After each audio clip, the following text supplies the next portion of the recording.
All right, appreciate you guys hanging in there and everyone being here. Sorry I'm a couple minutes late. Um, I'm watching the film yesterday and then going back over it again this morning. Tough loss against a good football team. Um, we've all seen or been a part of, games like this where one team dominates half of football, but it's not reflected in the scoreboard. And then you give the other team life, and they're a good football team, and they come back and beat you. And it felt like that's what happened yesterday. So we got to be better. We got to play better. We got to coach better. I also give the Ravens a lot of credit for doing what they had to do to win that game. But in the first half, the defense played about as flawless half of football as you could play against an explosive run team and an elite quarterback. The defense was flawless in the first half. I mean, 50 some yards, 4 first downs. I mean, you can't play much better than they played in the first half. Complete dominant performance. Offensively, felt like we did a lot of good things in the first half. Had the long drive for the touchdown. We're moving the ball at times. We had, one drive ends up in a fumble where we're in scoring territory. We got another one. We have a slight miscue on a third down that we're in scoring territory. And then another one where we're close to scoring territory and we had a miscommunication on a third down. But overall, did some good things. Had 75 yards rushing in the first half, 15 carries for 75 yards rushing against one of the best run defenses in the NFL. I thought that was really good. Just one of those games I feel like we should be up big at half and we're not. And then we would continue to pound it even more in the second half. But in the second half, it was a tale of two halves for both phases, offense and defense. Offensively came out and turned it over and then went 3 and out. You can't do that. We got to create our own opportunities. And, we didn't do that. Defensively, they came out and had 3 long drives. And as well as we had played in the first half, they dictate the tempo for 3 drives. And we get a fumble, which is a great play by DeForest and Darius recovering it. But they control the clock for all the third quarter, and we get 4 plays. So we just got to be better. We got to be better as a team. Internally, you guys know how we talk. I mean, we win and lose as a team. And if it's a high-scoring game, and then then the offense has to do whatever it takes to score 1 more. If it's a low-scoring game, the defense has to do whatever it takes to shut down the opposing offense. So we got to find ways to get better. And we will. We don't have much time, so all things are geared towards the Titans and going on the road for Thursday Night Football, and we're excited about that. Just a couple injury updates. Jack Doyle's in concussion protocol. It's probably going to be tough for him to get cleared, but we'll take it day by day, but probably not counting on him for this Thursday. It'd be very unlikely that he would clear by then. TY has the groin. We'll monitor his status and see if he continues to improve. And then, with Kimoko with his ankle, we're continuing to monitor his progress. We're not going to make that decision just yet. All right, let's open with Joel Erickson. Frank, you said yesterday you guys have all the confidence. I'm not hearing anything here, so.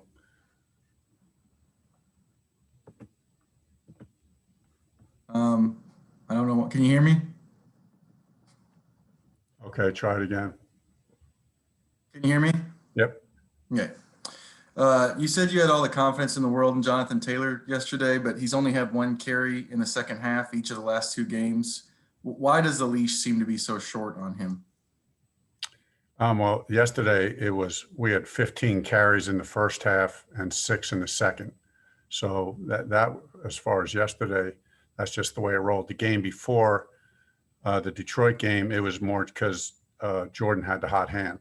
So, yesterday, like I said, our plan was to roll the guys, by committee. And, then we only had 4 plays in the third quarter. And then when we for the first time we touched the ball in the fourth quarter, we were down by 11. So it was a little bit more pass oriented. Kevin Bowen. Frank, will you guys practice enough intensity-wise on Tuesday to gauge where TY is at? No, To gauge where TY is, we'll have to do that in side workouts. And then follow up, Naeem just one touch, I think, in the final 3 quarters, and that came super late. I know he's not a traditional running back, so getting involved in the pass game, I thought down, was that, I guess, what was the reason there for just one touch?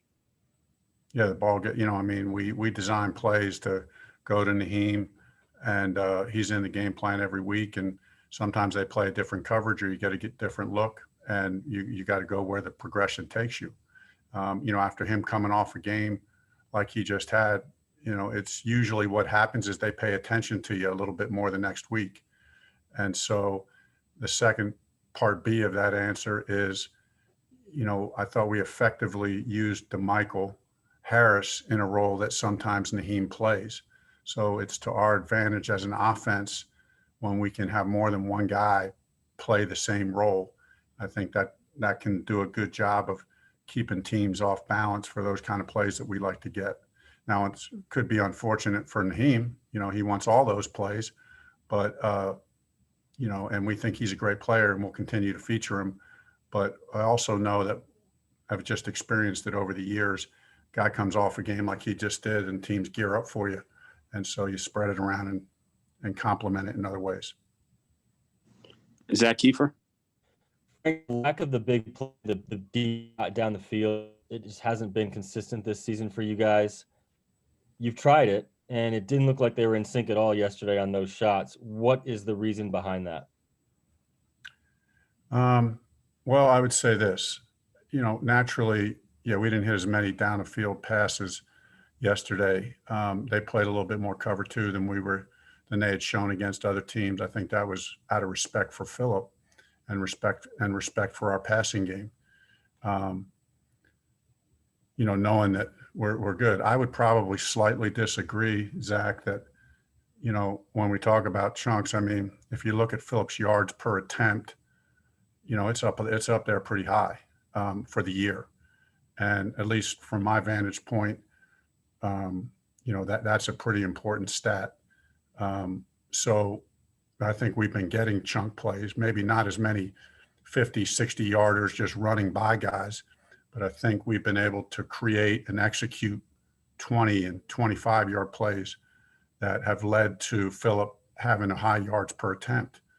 And then in the run game, we're talking about explode. We had, yesterday we're going up against one of the better defenses, run defenses or defenses period.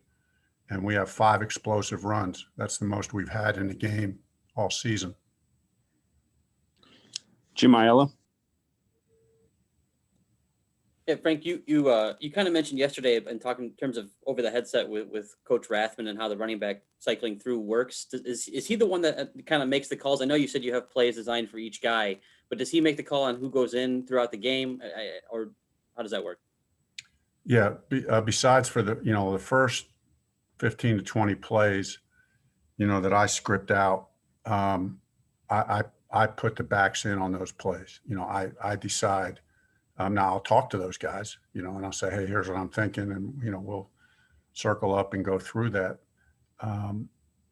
And so that's what we do. And then once it's somewhere in the second quarter, usually somewhere by the second quarter, now we're into a rotation.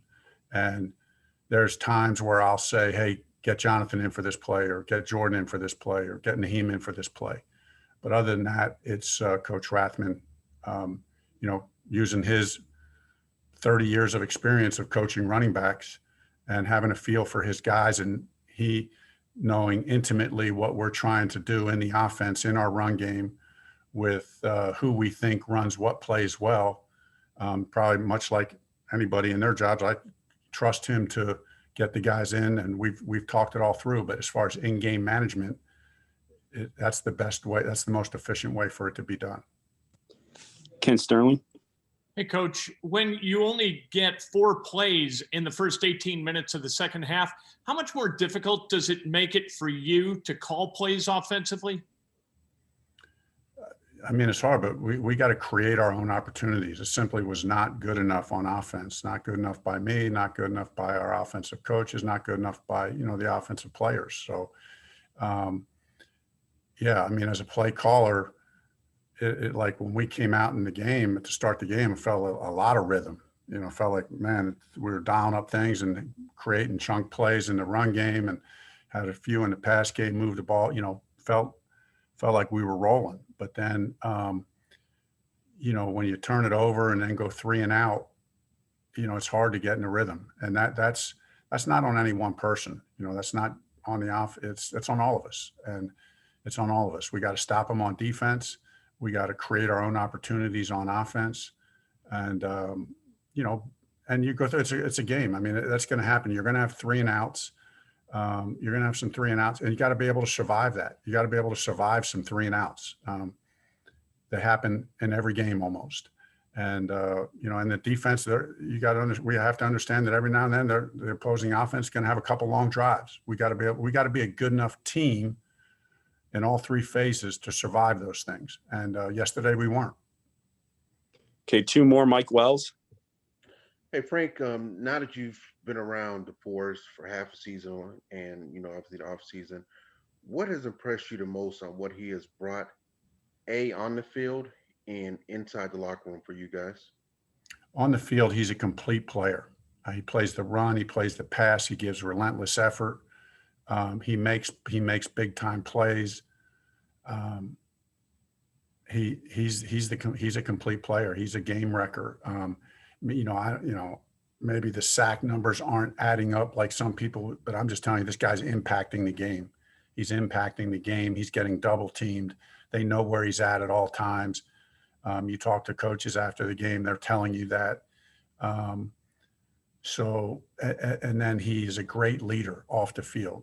He's the consummate leader. He's works hard. He's in early. He's home late. He's a great teammate. He's unselfish. You know, even when he's getting double teamed or triple teamed or whatever the case may be, and freeing up other guys, he's still giving relentless effort, and he's celebrating the other guys, you know, getting some sacks or making plays, but yet he's still making his share of plays. I mean, this guy is, he is everything that you would think he would be and more. Last one, Mike Chappell. Frank, you talked about Jonathan Taylor earlier, and there's a lot of focus on the fumble, but what is your level of confidence in him right now? You know, I have a lot of confidence in all of our backs. I mean, you got to prove it all the time. You know, I wish, as someone was alluding to earlier, I wish we could have got Jonathan, you know, more touches as the game went on, because especially, you know, we all know that Jonathan came in and there, you know, in college had a little bit of a history of putting the ball on the ground, and came in here and through the first part of the year has been flawless in that regard. So you really want to get him back in and get his hands on the ball and, you know, and shake that one off. You know, but the flow of the game and the way the plays were called and the whole deal just didn't play out like that, where we couldn't get him a whole bunch more touches. But he'll continue to get opportunities, and we'll continue to mix it up. Frank, and quick follow-up. You're the 1-0 guy. You've always been that. So now you've got Tennessee, AFC South. 2 of the next 3 against Tennessee. Is this when, one way or the other, the AFC South can sort of crystallize? I mean, yeah, it's a big game. I mean, it's a big game. You know, but I think it's still too early to say, hey, this is a all or nothing kind of game. But there's no doubt it's a huge game. We win it, we're tie for the lead in our division. You know, at 6-3, and you know, with a win over the team that we're tied with, if we can pull that off. So we know it's another good football team. A team that, you know, knows how to win games. That's what we really need to do. We need to prove that we can win these kind of games against tough teams. I know we have the talent and the players to do it. You know, we proved that yesterday in many ways. We just have to take the final step of closing these kind of games out against really good against the kind of teams that you see in the playoffs. And I believe we have those players and coaches to do that. And but time will tell. We'll find out over the course of the season.